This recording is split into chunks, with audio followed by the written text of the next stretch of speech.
தமிழாரம் தொலைக்காட்சியின் பிரதான செய்திகள். முதலில் தலைப்புச் செய்திகள். தமிழர் திருநாளில் தமிழர் தாயக மக்களை அவமானப்படுத்திய ஜனாதிபதி அருட்தந்தை மா சக்திவேல். வடக்கு கடலில் ஏற்பட்டுள்ள திடீர் குளிர்ச்சி, இலங்கையின் வானிலையில் பாரிய மாற்றங்கள். குற்றமற்றவள் என நிரூபித்து காட்டு, மனைவியை தீக்குளிக்க வைத்த கணவன். அமெரிக்கா தலைமையிலான சமாதான குழுவில் கனேடிய பிரதமர். கனடா பிரதமர் ஹட்டார் விஜயம். நடுவானில் திடீரென காணாமல் போன விமானம், கண்டுபிடிக்கப்பட்ட சிதைவுகள், மாயமான 11 பேர். தொடர்பென விரிவான செய்திகள். தெற்கிற்கும் வடக்கிற்கும் ஒரே சட்டம் என கூறும் ஜனாதிபதி தற்போதைய விகாரை விடயத்தில் அதனை நிறைவேற்றாதது ஏனென சமூக நீதிக்கான செயற்பாட்டாளரும் அரசியல் கைதிகளை விடுதலை செய்வதற்கான தேசிய அமைப்பின் இணைப்பாளருமான அருட்தந்தை மா சக்திவேல் கேள்வி எழுப்பியுள்ளார். அவரால் இன்று வெளியிடப்பட்டுள்ள ஊடக அறிக்கையிலேயே இவ்வாறு தெரிவிக்கப்பட்டுள்ளது. அந்த அறிக்கையில் மேலும் தெரிவிக்கப்பட்டுள்ளதாவது: தமிழர் திருநாளில் தமிழர் தாயகத்திற்கு வருகை தந்த ஜனாதிபதி அனுரகுமார திசாநாயக்க சிங்கள பௌத்த ஆதிக்க இனவாத நோக்கில் கட்டப்பட்ட சட்டவிரோத விகாரை கட்டடத்தின் பிக்குவைத்தான் கலந்து கொண்ட கூட்டத்தின் முன்வரிசை ஆசனத்தில் அமர்த்தி அழகு பார்த்தவர். இனவாத சட்டவிரோத விகாரை கட்டடத்திற்கு எதிராகவும் இராணுவத்தினரின் தனியார் நிலங்களின் ஆக்கிரமிப்பிற்கு எதிராகவும் போராடுபவர்களே இனவாதிகள் என அடையாளப்படுத்தி தமிழர் தாயக மக்களை அவமானப்படுத்தியுள்ளார். இதுதான் தமிழர் திருநாளில் தமிழர்களுக்கு கொடுத்த பரிசா என கேட்பதோடு இதற்கான எதிர்ப்பினை தமிழ் தேசப்பற்றாளர் உடனடியாக வெளிப்படுத்த வேண்டும் எனவும் வேண்டுகோள் விடுக்கின்றோம். தையிட்டி விகாரையினால் பாதிக்கப்பட்ட மக்களுக்கான நீதி என்பது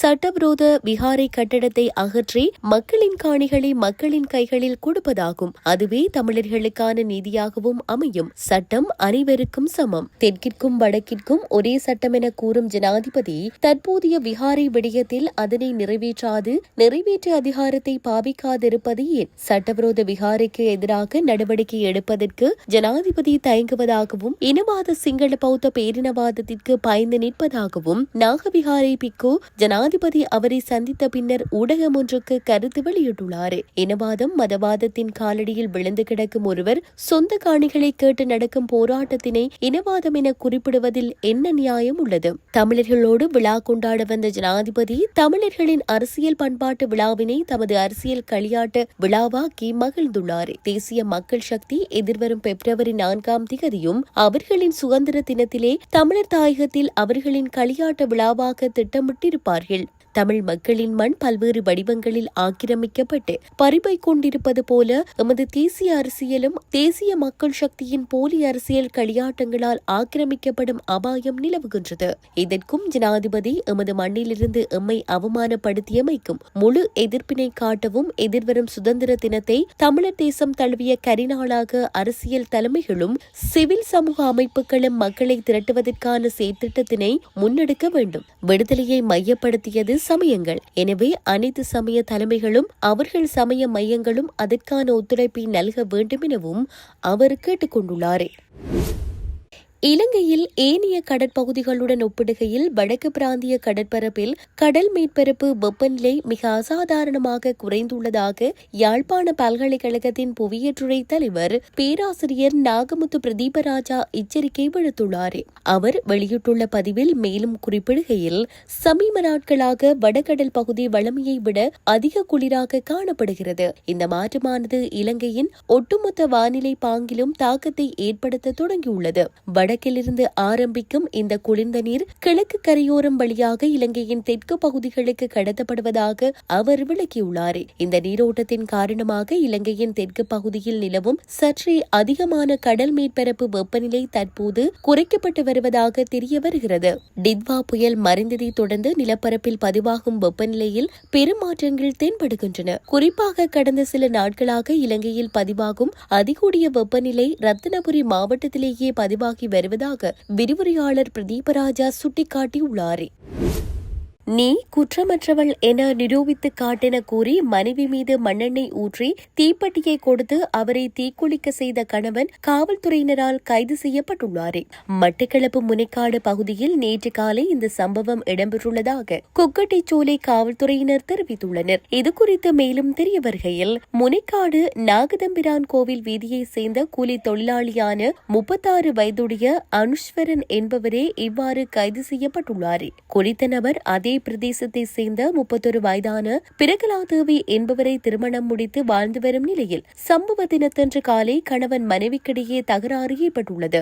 இதன்போது வாய்த்தர்க்கம் முற்றிய நிலையில் கணவன் மனைவியை நடத்தையில் சந்தேகமுற்று நீ குற்றமற்றவள் என்பதை நிரூபித்து காட்டு என வற்புறுத்தியுள்ளார். அதன் பின்னர் மனைவியின் உடலில் மண்ணெண்ணெயை ஊற்றி தீப்பெட்டியை கொடுத்து அவரே தீ வைக்க தூண்டியுள்ளார். இதனால் தீப்பற்றி எரிந்த மனைவி படுகாயமடைந்த நிலையில் மீட்கப்பட்டு தற்போது மட்டக்களப்பு போதனா வைத்தியசாலையின் அதிதீவிர சிகிச்சை பிரிவில் அனுமதிக்கப்பட்டுள்ளார். மனைவியை தீக்குளிக்க வைத்த பின்னர் கணவன் தனக்குத்தானே கூறிய ஆயுதத்தால் குத்தி காயப்படுத்திக் கொண்டுள்ளதாக தெரிவிக்கப்படுகின்றது.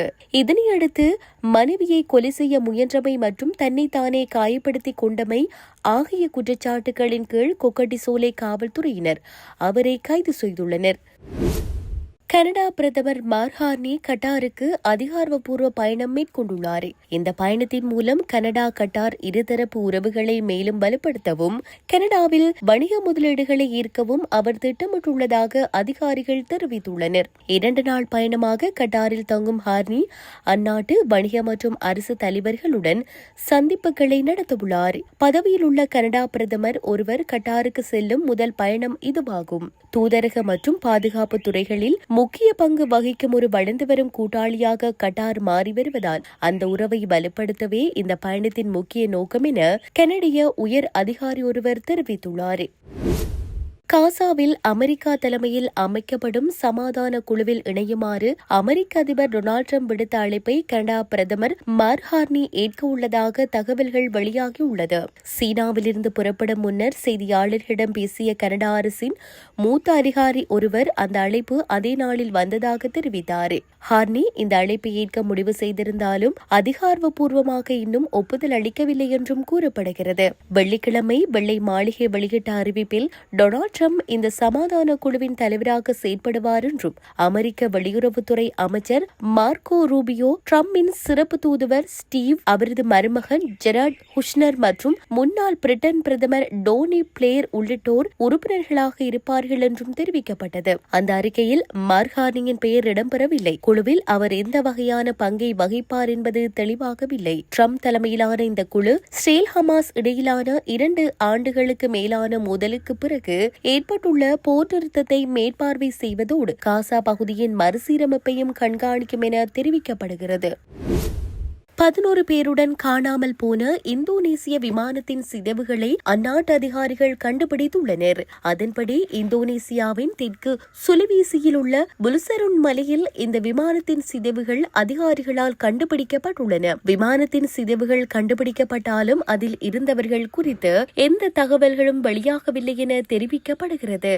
மேலும் அவர்களை கண்டுபிடிக்க இந்தோனேசிய அதிகாரிகள் சிறப்பு தேடுதல் நடவடிக்கையை தொடங்கியுள்ளனர். அந்த விமானம் இந்தோனேசிய கடல்சார் விவகாரங்கள் மற்றும் மீன்வள அமைச்சகத்திற்கு சொந்தமானது என்ற தகவல் தெரியவந்தது. காணாமல் போன ATR 42-500 ரக விமானம் நேற்றைய தினம் காணாமல் போன நேரத்தில் அதில் 11 பேர் இருந்ததாகவும் இந்தோனேசியாவின் மக்காசிர் நகருக்கருகில் விமானம் காணாமல் போனதாகவும் தெரிவிக்கப்படுகின்றது. இத்துடன் செய்திகள் யாவும் நிறைவு பெறுகின்றன. மேலதிக செய்திகளை அறிந்து கொள்வதற்கு www.tamilaram.com எனும் இணையதளத்தை பார்வையிடுங்கள்.